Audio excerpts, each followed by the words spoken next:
And away we go. And it is episode 15, part 3, Sanctuary Cities and the Battle Against the US of A / Trump administration.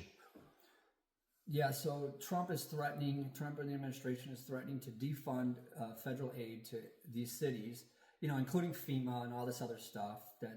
Which is funny because FEMA's almost gone anyways. Yeah, but any kind but whatever is left. there's all sorts of federal aid that go into all kinds of different things in different areas that are necessary to keep a freaking functioning society running.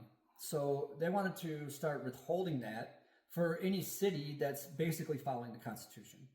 So, when ICE and these other agencies, they're sending in, troops and guards and everything, are rounding people up and putting them in prisons. And in some cases, they can only hold you for an X period of time without some kind of, charge or, all these other legal, things that have to occur until ICE can actually get them and deport them somewhere and put them, and circumvent all the constitutional rights that individuals have, whether you're a citizen or not. And that's the thing. It's like once you're on the soil, you have those rights. That's the thing that people don't get. What people don't understand about a criminal. Well, even if there are a criminal, let's say, and the criminal charge is being here illegally, first and foremost, that's not a felony. No, it's a misdemeanor. It's a misdemeanor charge, like a fucking speeding ticket. So we're not writing up people for speeding tickets, for scoffing at a speeding ticket, are we?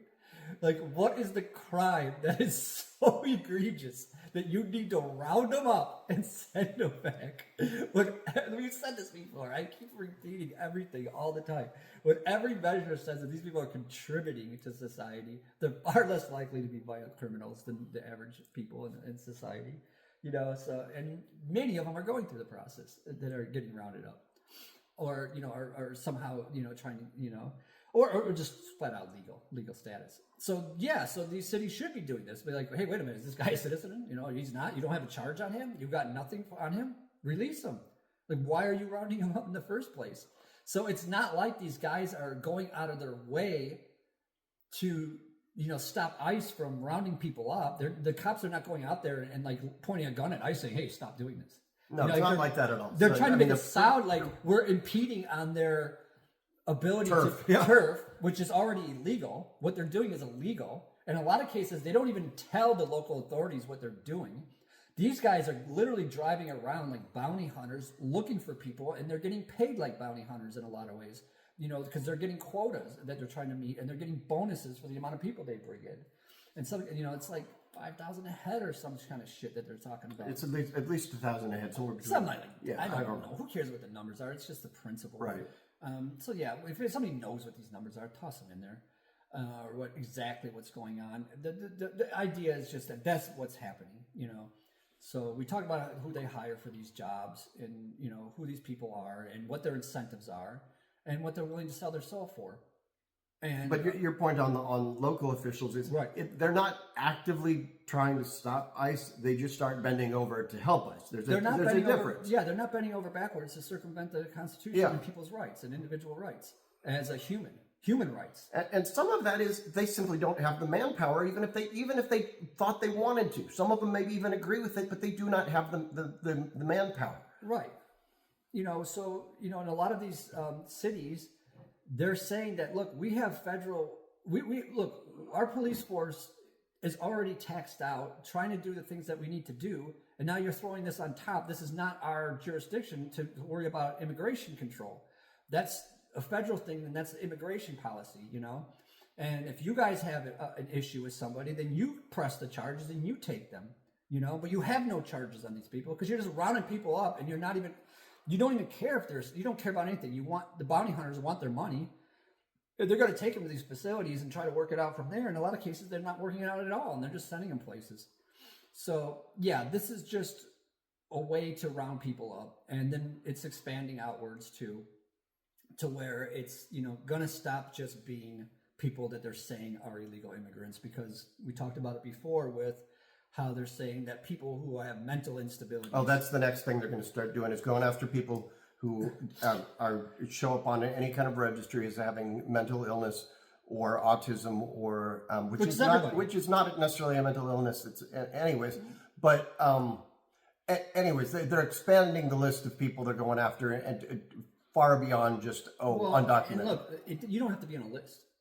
They can literally just round you up, have a psychiatrist assess you, and say something's wrong. Well, or for the other, and they're going to, because everybody has something wrong with them. Yeah. You're on a spectrum somewhere on something, and if you see a psychiatrist, guess what? You're getting diagnosed. Well, what they're doing at airports, where they ask you for your cell phone, and then if they go through your social media, and if you've got anything that's anti-Trump, they're like, oh, you're in trouble now. Yeah. So here's the thing. So let's just say you have all this, like Al and I, right? 2 years down the road, they don't like us, and they got to the point where they can actually have enough manpower to come get us.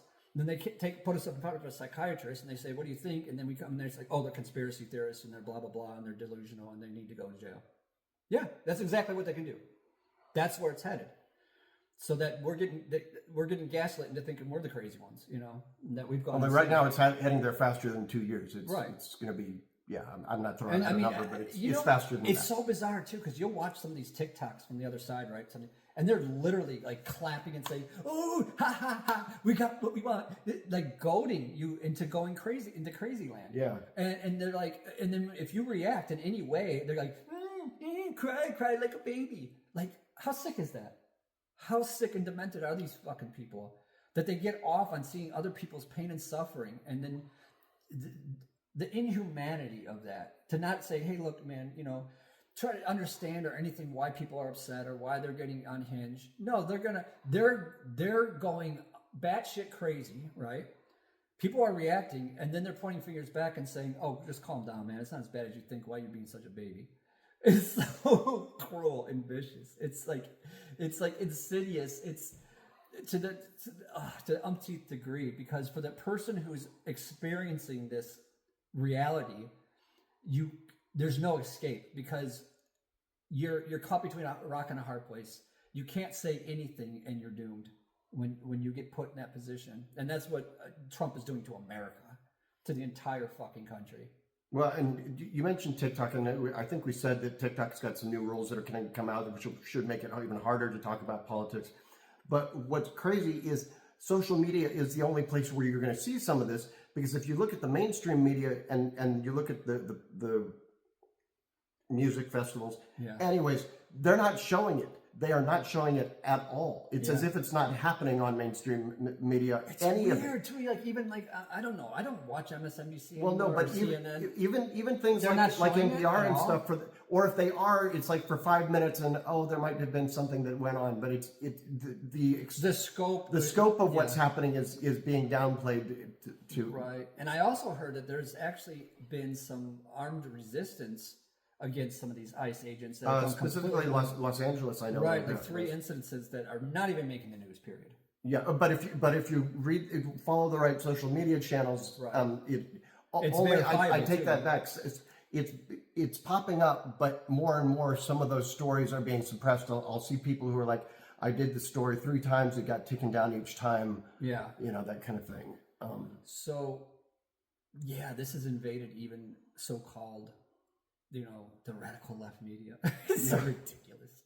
There's no freaking progressive media. Though, ironically, Trump apparently has given an additional extension for the TikTok ban, which is just so Orwellian, because the whole ban was created because he tried to get rid of TikTok. So it's just like I said, don't try to figure this guy out, because he's going to change his mind on everything every other minute for whatever is expedient for him at the second. So there's no logic. He's not playing 3D chess. No. He's playing 3D chess. Every time the guy flips on something, or he does something so insane that nobody understands it, they say he's playing 3D chess and you don't understand. It's like, no, the guy's just a fucking retard, and he's just doing like whatever stupid thing he thinks is going to be to his benefit right this second. Like, he's a moron, and he's a narcissistic megalomaniac, period. Yep. Don't try to figure him out, because it's going to change every time. Yeah, so that's what I guess. I don't know how to sum it up. Let's just I don't even know what to say except so they're cutting federal aid. So look, here's the thing: if you give any resistance to these clowns, they're going to threaten to completely cut you off, starve you to death, and throw you in a mental institution.